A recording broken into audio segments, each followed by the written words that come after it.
Hello there and a very good morning. This is the Breakfast Rundown with me, Zulfick Farzan. Well, if you just woke up, there's some good news. If you're in Colombo and the suburbs, the rainfall has decreased to a certain extent with just a slight drizzle experienced in many of those areas. Well, today we have all the details regarding the adverse weather conditions that affected Sri Lanka over the past few days.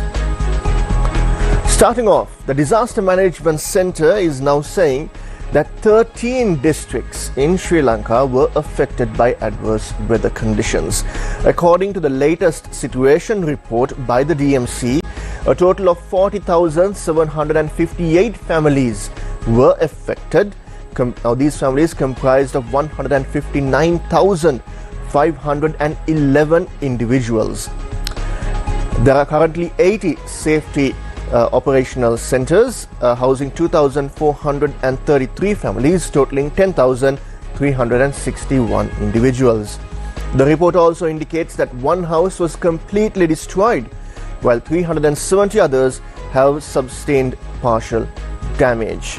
In the wake of these disaster conditions, the DMC has confirmed that 3 individuals had tragically lost their lives.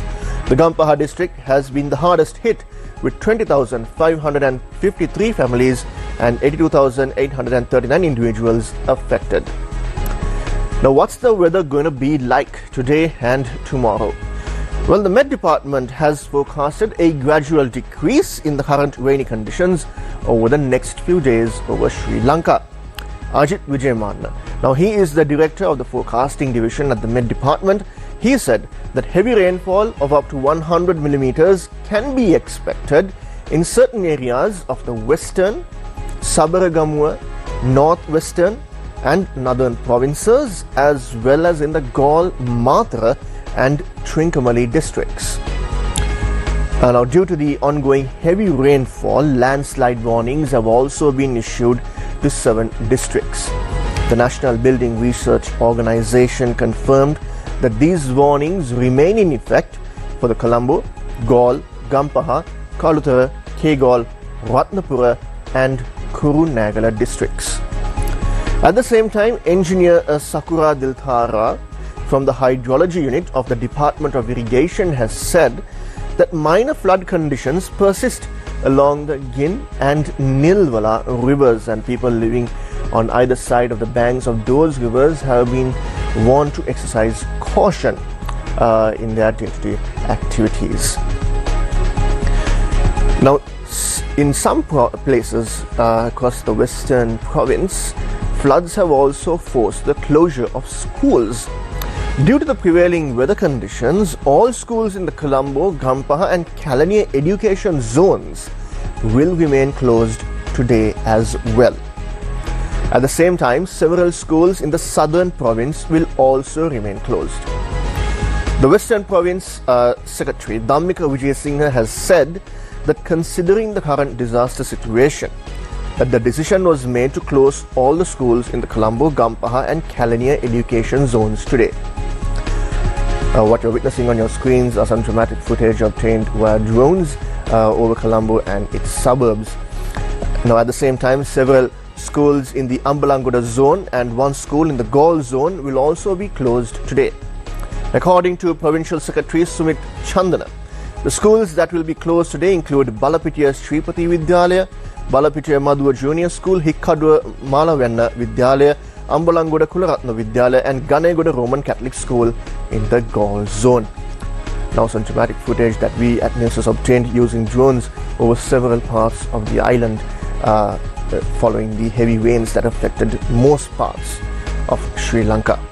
Now, shifting gears from the weather situation to the political landscape. Well, 3 candidates who ran for the office of president are now in hot water. The Election Commission has announced that it will take action against candidates who have not yet submitted their campaign income and expenditure reports in accordance with the Elections Act.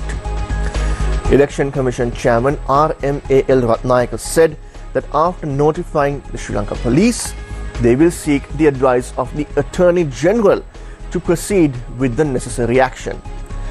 3 presidential candidates have failed to submit their campaign income and expenditure reports. Now, who are these three candidates? These candidates are Venerable Battaramulle Seelaratana Thero, Sarath Kirthiratna and Ariyanetran Paikyaselvam. The deadline for presidential candidates to submit their campaign finance reports ended at midnight on Sunday.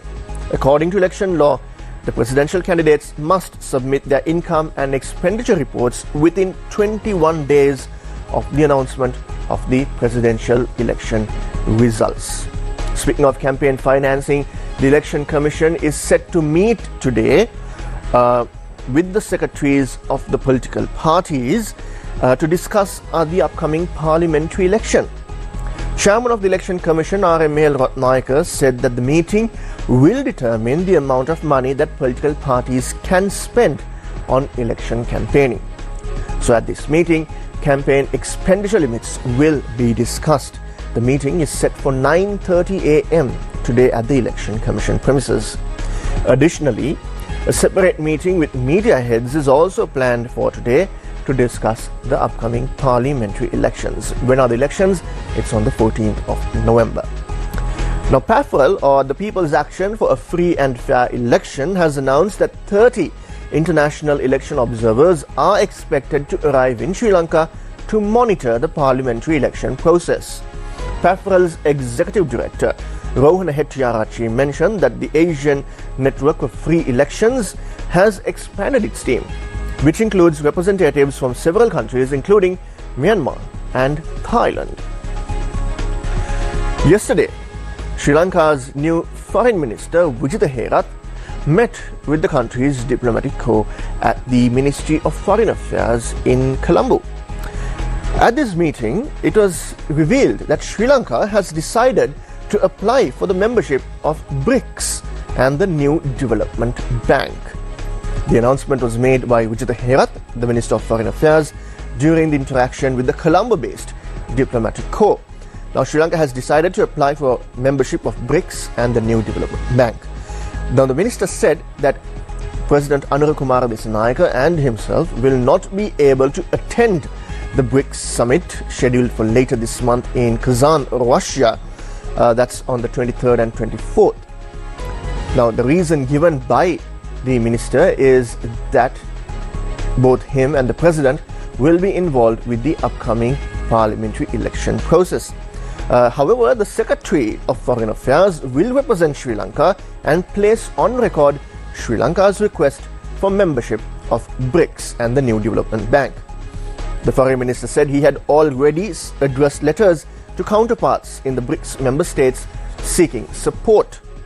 He said that Sri Lanka considers BRICS to be an effective partner to realize aspirations of mutually beneficial cooperation, peace and development through strengthened and inclusive multilateralism within the framework of the UN Charter.